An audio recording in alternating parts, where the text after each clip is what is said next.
my parents fled Tibet in 1959 with His Holiness the Lama, and they settled in a place called Lamahata in Darjeeling. There's a small place in a village called Lamahata Basti. So that's where I grew up. How many days did it take for your parents to walk from wherever they were into Darjeeling? Now then, two separate families, so two separate stories. Oh, they were not married? No, inside Tibet, no. Oh. They met in Later? Darjeeling. Yes. Okay. So my father was a monk in a place called Lithang Monastery. So Lithang Monastery happens to be the first monastery to be bombarded and destroyed in 1957 on.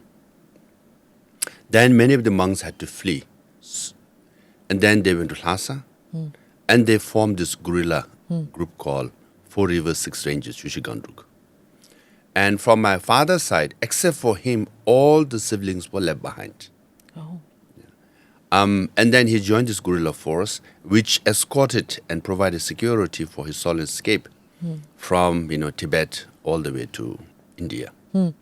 So my father was, he was also what they call corporal master, who was in charge of arms, ammunitions, and food supplies, things like that.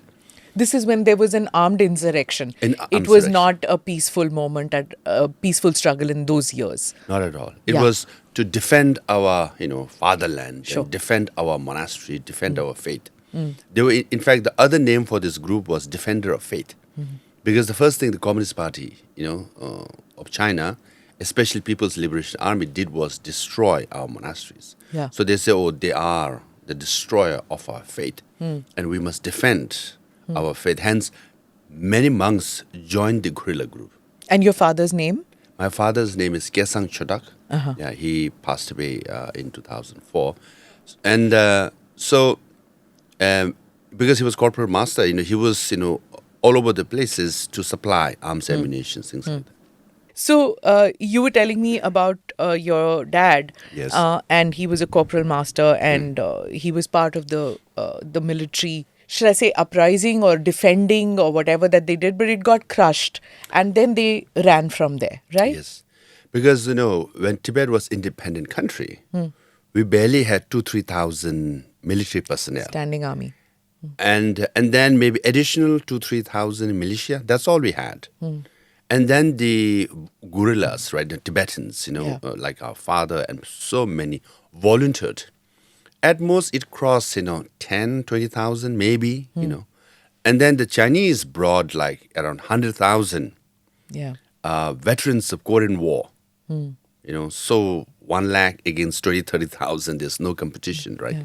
So, yes, but they fought very bravely, and they defeated some of the, Chinese platoons, so they fought very bravely. But then what they managed to do was secure His Holiness escape from, Tibet to India, along with His Holiness personal bodyguards and, Tibetan military as well. Yeah. So that was his contribution.